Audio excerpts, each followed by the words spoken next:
Hola, bienvenidos a este nuevo análisis. Hoy vamos a hacer algo increíble. Vamos a jugar con la lupa del tiempo. Hablaremos de cómo quienes estudian el pasado y el presente utilizan diferentes lentes para desentrañar el comportamiento humano. Pasaremos de observar la historia desde las alturas, viendo inmensas estructuras económicas mundiales, a bajar a pie de calle para entender el microcosmos de las culturas juveniles en nuestras ciudades. Es un viaje interesantísimo, así que vamos a ello. Pero, a ver, antes de arrancar hay que hacerse una pregunta fundamental. ¿Cómo se construye realmente la historia? Pensemos en ello un segundo. Normalmente nos imaginamos que la historia es, pues eso, una lista enorme de fechas y batallas que alguien nos obliga a memorizar. Pero ¿qué va? La realidad es súper distinta. La historia es más bien un marco analítico que no para de moverse, una disciplina totalmente viva que busca darle sentido a todo lo que hacemos como sociedad. Bueno, pues para no perdernos, esta es nuestra hoja de ruta de hoy. Primero, la búsqueda de la historia total. Segundo, la estructura frente a la coyuntura. Tercero, cómo archivar el pasado digitalmente. Cuarto, la historiografía del presente. Y por último, quinto, la juventud y las tribus urbanas. Empecemos por la sección 1, la búsqueda de la historia total. El análisis a nivel macro de Pierre Vilar. Como sugiere el título, vamos a arrancar con una visión enorme, la lente más panorámica posible que existía a mediados del siglo XX.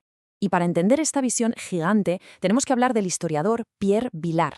Este hombre es una figura clave. ¿Por qué? Pues porque logró tender un puente increíble entre la famosa escuela francesa de los annales y el materialismo histórico. Y ojo, esto es crucial. Aplicó este materialismo sin ningún tipo de dogma. Vilar lo utilizaba de manera totalmente neutral, casi como una caja de herramientas analíticas. Era para él una verdadera teoría de la historia que exigía literalmente el análisis concreto de situaciones concretas. Solo así sentía que se podía comprender de verdad la historia total de España y, por supuesto, de las economías a nivel mundial. Si analizamos los datos de su obra monumental, Oro y moneda en la historia, nos damos cuenta de que es una auténtica locura. Si seguimos el rastro de los metales preciosos a lo largo del tiempo, empezamos con la plata americana llegando a Sevilla en pleno siglo XVI. Luego damos un salto al siglo XVIII con la fiebre del oro brasileño que impulsó la banca europea. Y acabamos en el XIX con la integración del sistema monetario global a través de lugares como California o Australia. O sea, estamos hablando de un nivel de estudio colosal. Demuestra perfectamente cómo el flujo de estos metales preciosos tuvo literalmente el poder de moldear a las sociedades humanas durante siglos. Avanzamos a la sección 2. Estructura frente a coyuntura, definiendo las herramientas del análisis estructural. Porque claro, manejar unas teorías históricas tan gigantescas requiere herramientas académicas muy precisas. Y aquí entra en juego un concepto fundamental que Vilar desgrana en su iniciación al vocabulario del análisis histórico. Hablamos de la estructura. ¿Y qué es esto exactamente? Bueno, pues son todas esas relaciones subyacentes a largo plazo. Hablamos de lo económico, lo social, lo cultural. Básicamente, las estructuras son los cimientos profundos de una sociedad. Se mueven de forma muy lenta, están fuertemente arraigados y son los que acaban definiendo el verdadero potencial de acción de una sociedad a lo largo de décadas e incluso de siglos. Es la base de todo el entramado social. Claro que donde hay cimientos lentos también hay chispazos rápidos, ¿verdad? Y esa es su pareja de baile, la coyuntura. Si la estructura es lo que está arraigado, la coyuntura son esas fluctuaciones, esos eventos a corto plazo que suceden dentro de dichos cimientos. Son los auténticos desencadenantes del cambio histórico. Pensemos, por ejemplo, en una crisis económica repentina o en una revuelta en las calles. Es justo en esa colisión exacta, cuando las crisis repentinas chocan contra esa gran base estructural, cuando se crea de verdad la historia. Para bajar todos estos inmensos conceptos a la tierra, hay un detalle biográfico sobre Villa que es sencillamente alucinante. Resulta que él aprendió a pensar de esta forma y desarrolló estos mismos conceptos en un campo de prisioneros durante la Segunda Guerra Mundial. Observaba cómo sus compañeros organizaban las jerarquías y cómo distribuían la comida, y se dio cuenta de que eso era un microcosmos de los grandes procesos históricos mundiales. Es increíble cómo de una experiencia tan extrema pudo destilar una teoría tan profunda. Pasamos a la sección 3, archivar el pasado digitalmente, llevando la historia en construcción a la era moderna. Vamos a ver cómo estos textos fundacionales han logrado sobrevivir de forma brillante hasta nuestros días. Y vaya si han sobrevivido, el salto es de película. Fijaos en esto. Los textos de Vilar empezaron siendo libros totalmente prohibidos, circulando de forma clandestina bajo el franquismo en España, y de ahí han pasado a ser pilares digitales al alcance de un clic en todo el mundo. Las humanidades digitales han supuesto un cambio radical. Hoy, gracias a formatos PDF en plataformas gratuitas y al reconocimiento óptico de caracteres, cualquier investigador puede hacer búsquedas precisas en cuestión de segundos a través de su obra completa. Se acabó eso de dejarse la vista y los ahorros para encontrar cómo evoluciona un término a lo largo del tiempo. Nos metemos de lleno en la sección 4, Historiografía del presente, el reto interdisciplinar de documentar el hoy. Es el momento de ajustar nuestra lente, hacer zoom al máximo y dejar atrás esas inmensas estructuras económicas de siglos pasados.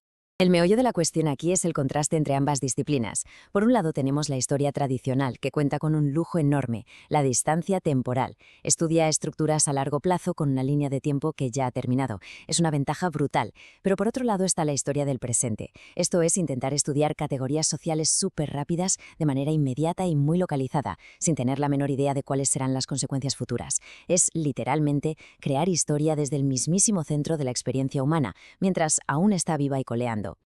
Y claro, analizar el presente mientras sucede no es precisamente un camino de rosas. Siguiendo los aportes del investigador Carlos Alejandro Belmonte Gray, nos topamos con 3 grandes obstáculos. Primero, hay que luchar contra la exigencia del positivismo, esa manía de reclamar una objetividad absoluta que es casi imposible cuando formas parte de la época que estudias. Segundo, la falta total de retrospectiva. La línea del tiempo sigue abierta. Y tercero, lo que se llama la selva informativa. Vivimos rodeados de una avalancha de datos en tiempo real que amenaza constantemente con desorientar y asfixiar cualquier intento de investigación.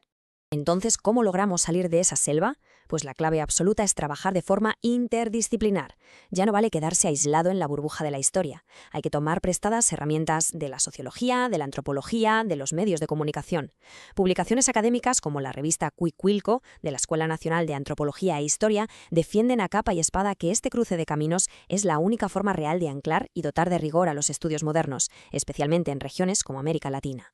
Llegamos a la sección 5, Juventud y tribus urbanas, enfocando al actor social moderno. Centrémonos ahora en uno de los resultados más apasionantes que nos da este cruce de disciplinas. A ver, esto nos va a romper un poco los esquemas, pero hay que entender que la juventud no ha sido siempre una categoría social para todo el mundo. En el siglo XIX, tener tiempo para estudiar y disfrutar del ocio antes de la vida adulta era un privilegio reservado casi exclusivamente para los hijos de la burguesía. Fue recién en la década de los 50 cuando este concepto se masificó en la clase media de Estados Unidos y Europa. Y tuvimos que esperar hasta los años 70, gracias al acceso a la educación y a la explosión de los medios de masas, para que esta categoría de juventud se extendiera de verdad por regiones como América Latina. Y toda esa evolución nos lleva directos a la definición de uno de los fenómenos más importantes de nuestra época, las tribus urbanas.